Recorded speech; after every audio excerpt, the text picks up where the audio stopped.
Okay, hi. We're going to talk about Annette Larkins. She's our nutrition hero number 2. We previously did Dr. Walter Kempner, MD.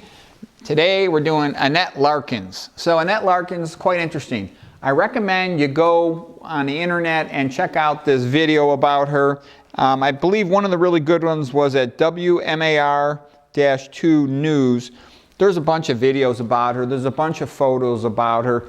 If you type in Annette Larkins with husband, that'll help you find it. It's only about a 2-minute video, or just look at the photographs, but the video kind of makes the story faster to understand.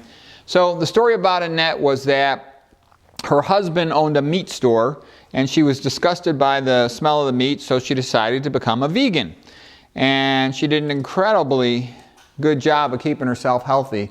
Wait till you see her. You got to see it to believe it. You're going to remember it the rest of your life. When she's 70 years old, she looks like she's about 35. That's incredible. She had been, according to some articles, labeled the sexiest, most beautiful grandmother in the world. Her husband is a meat eater, and he kind of looks like a typical fat old guy. You know, nice guy, but fat old guy, like typical old guy. She eats lots of raw fruits and veggies. She exercises quite a lot. And one of the things I say is, you look at the shape of her, she's got a very narrow waist.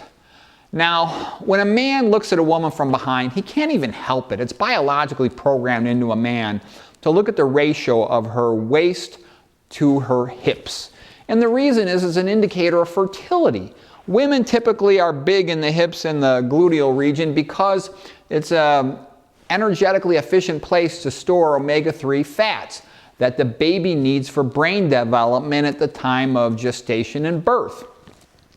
So that's normal for a woman to be full in the hips and especially the gluteal region, upper thighs.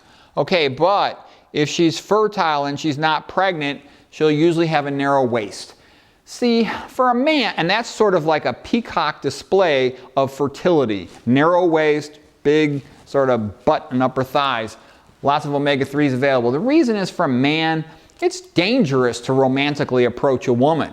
She could claim harassment, she could claim, you know, her brother, her father, her group of guys she's with, whatever. They could beat you up or something. So what I'm trying to say is, biologically, a man's brain, he doesn't even think about it. If he's walking behind a bunch of women, he doesn't even think about it. His brain automatically says, fertile, not fertile, no way she's fertile. When they get older, they're often shaped like a pear, like I call that the grandma shape. And so if a younger woman's got a big belly on her and a big wide waist, his brain's thinking, she must be pregnant.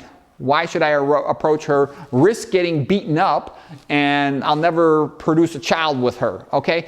We can't help it. Biologically, we're programmed as animals to reproduce to some extent, okay? It's just the way it is. So what am I saying? By staying thin, a woman stays fertile looking, and just instinctively a man's more attracted to her. He can't help it. Okay, so anyways, Annette Larkins, check out her photos, check out her videos, and and you'll see she's incredible. When she's 70, she looks like she's 35. Okay, so that's our nutrition hero for today. That's it.